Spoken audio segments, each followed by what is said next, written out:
Bashar al-Assad's regime has declared surrender, and Bashar al-Assad's plane has crashed. The rebels have completely taken over Syria. Will Russia be able to stay in Syria? What will happen to Iran? And how will the entire Middle East change in the near future? This is Ilya Brzak. Let's discuss it.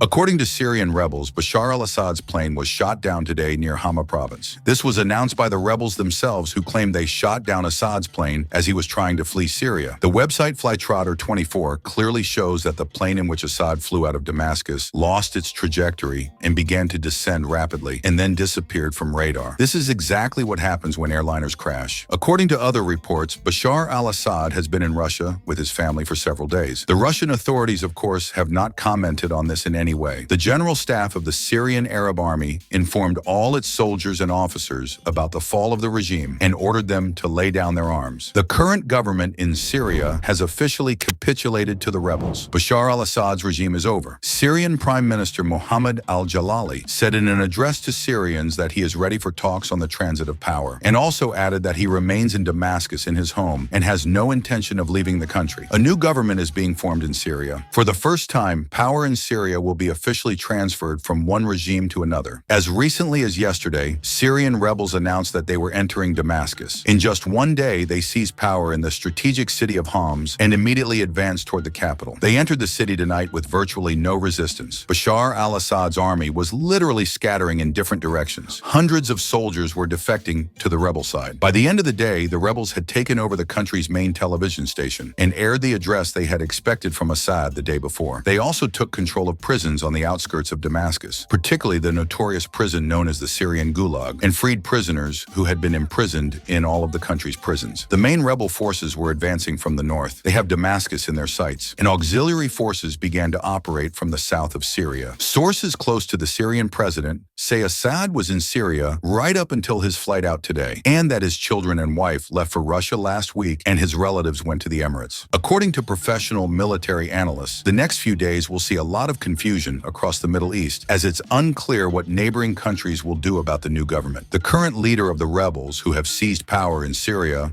al-Julani, has made a clear statement about the coming plans that will change Syria, just as he said that Iran should reconsider its policy towards Syria. Keeping some interests, if Iran sides with the people of Syria, it will be able to establish strategic relations with the country. According to the Washington Post, most of the Iranian military left Syria by airplane, departing from Damascus airport yesterday. The foreign ministers of Iran and Saudi Arabia held a quick meeting to discuss the current situation. Also, all Iranian media have drastically changed their rhetoric towards the Syrian rebels. They are no longer called infidels, but are instead referred to as the opposition. In Iraq, after Muqtada al-Sadr's call for non-interference in Syrian affairs, the head of the Shiite group Hashd al-Shaabi said that what is happening in Syria is an internal matter and has nothing to do with Iraq. In other words, the Iraqi government is reticent to accept the new regime in Syria. Meanwhile, Syrian and Lebanese sources report that Israeli tanks have entered the Quneitra neighborhood in southern Syria. Given the developments in Syria, the Israeli Defense Forces have decided to reinforce air and ground forces in the Golan Heights sector. The army reports that it is closely monitoring developments and is prepared for any scenario, both offensive and defensive, and will not allow any threat near Israel's border that could pose a danger to citizens of the State of Israel. It's also worth noting that a senior Israeli official said Israel would prefer a rebel victory to Assad and Iranian rule. But nevertheless, if a real threat is detected, Israel will not hesitate to attack the rebels. An Israeli army general said, quote, "I promise Israel will strike Iran's nuclear facilities in the coming months." The Russian news agency TASS writes that the Russian embassy in Syria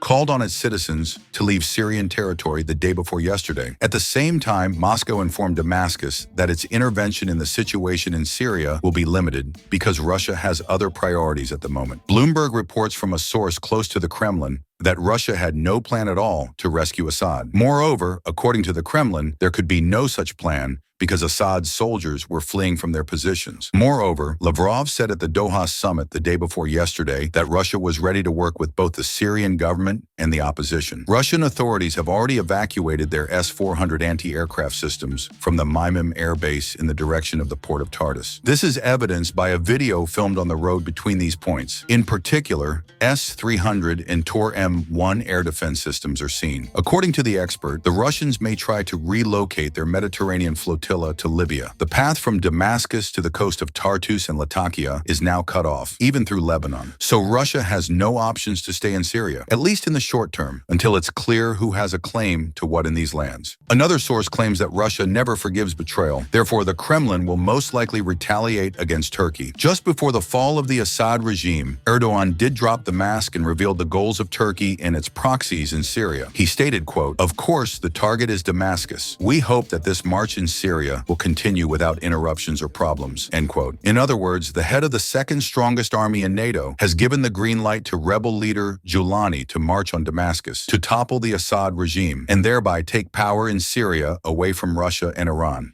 In turn, Donald Trump said in his social media that Russia, which is so bogged down in Ukraine, having lost 600,000 soldiers there, seems unable to stop this literally march through Syria, the country it has been defending for years. Thus, the president-elect of the United States made it clear to the Kremlin who is behind all of this. Well, the Kremlin in 11 days lost everything it had been building for 9 years.